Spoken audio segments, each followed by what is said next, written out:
बऱ्याच वेळा असं होतं, म्हणजे आम्ही जर महिन्यातून 4-5 वेळा किंवा 5-6 वेळा जर करत असू, तर प्रत्येक वेळी माझं होतंच, म्हणजे फिमेलचं होतंच असं नाही आहे. पण मेलचं प्रत्येक वेळी ही डू व्हेरी वेल. पण माझ्या बाबतीत सेम असं होत नाही. त्यामुळे माझी चिडचिड होते. यावर काय सोल्युशन आहे? आणि हे असं होऊ शकतं का? हो, होऊच शकतं आणि माझ्या मते ह्याचं बऱ्यापैकी उत्तर मी सुरुवातीला दिलं आणि हेही गोड गैरसमज आहे हां, की पुरुषाचं इरेक्शन झालं आणि पुरुषाचं इजॅक्युलेशन झालं म्हणजे त्याचा क्लायमॅक्स झालाच. कृती झाली. क्लायमॅक्स और orgasm, the feeling of orgasm has nothing to do with penis का इरेक्शन अँड इजॅक्युलेशन.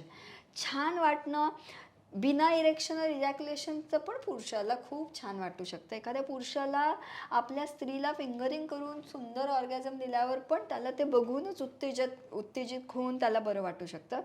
पण येस, ॲज शी सेड, महिन्यातनं आठवड्यातनं 10-10 जरी झालं तर 10च्या 10 वेळी बाईचं क्लायमॅक्स गॅरंटीड होईल का? तर नाही होत, कारण ती ॲनाटॉमी इतकी किचकट आहे. कधी कधी ते सेल्फ मॅस्टुर्बेशन, म्हणजे सेल्फ प्लेजर टेक्निकनी पण गॅरंटीड होईलच का? तर असं नसतं, कारण पिरियडच्या आधीचे हार्मोनल लेवल वेगळे असतात, ड्युरिंग पिरियड्सचे हार्मोन वेगळे असतात, पिरियड्सच्या नंतरचे हार्मोन्स वेगळे असतात. आपलं हे कसं हाय टाईड लो टाईड चालतं समुद्राचं, किंवा सूर्यग्रहण चंद्रग्रहण, हे कसे आहेत बदल ऋतू, म्हणजे आपण म्हणतो स्त्रियांमधले बॉडीचा ऋतू खूप बदलतो.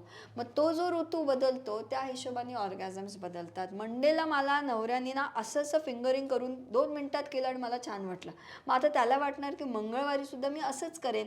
पण सोमवारी जे झालं होतं ते मंगळवारी नाही होत, मंगळवारी झालं तर बुधवारी नाही होत. Because female orgasm is complex, म्हणून त्याला आम्ही स्टेजेसमध्ये डिवाईड करतो. Arousal, then the peak, then almost तुम्ही टॉपला जाता आणि मग तो खालचा रेझोल्युशन असतो. सो फ्रॉम 0 to 10, समजा कधी तुम्ही 3पर्यंत पोचलाय, कधी 4पर्यंत पोचलाय, कधी 2लाच पोचला आणि नाही झालं. तर नाही झालंय हे जेव्हा कळतं, तर yes, it is a strong disclaimer. प्रत्येकाला सेक्स चॉईस आवडतात असं नाही, पण मग तेव्हा सेक्स चॉईस इंट्रोड्यूस करण्याचा फायदा होतो, कारण नवऱ्याचं झालेलं असतं, तोही थकतो, गळतो, पण माझं तर अर्धच राहिलं ना बाबा. मग लिंगाच्या आत बाहेर करण्यानेच झालं पाहिजे का, की बोटांनीच झालं पाहिजे का? एखादा चांगला व्हायब्रेटर वापरला, तो 5-10 मिनटं तिथे शेवटी ठेवला, तरी मग तुमचं बऱ्यापैकी गॅरंटीड क्लायमॅक्स होतो. मग पण आता तो सेक्सटॉय वापरायचा की नाही वापरायचा ह्याच्यावर आपण अख्खा वेगळा पॉडकास्ट करू. मग तिथं ते मग मी असताना तो कशाला, मग मी कमी पडलो का, मग तुलाच ते दिलं पाहिजे, मग सेक्सटॉय कशाला? Sex toy doesn't replace a human being. पण तुमचं प्लेजर तुमच्या नवऱ्याने इथून इथवर आणून दिलं, कम्प्लिशन राहून गेलं, ते पण कधीतरी, that time you can take help.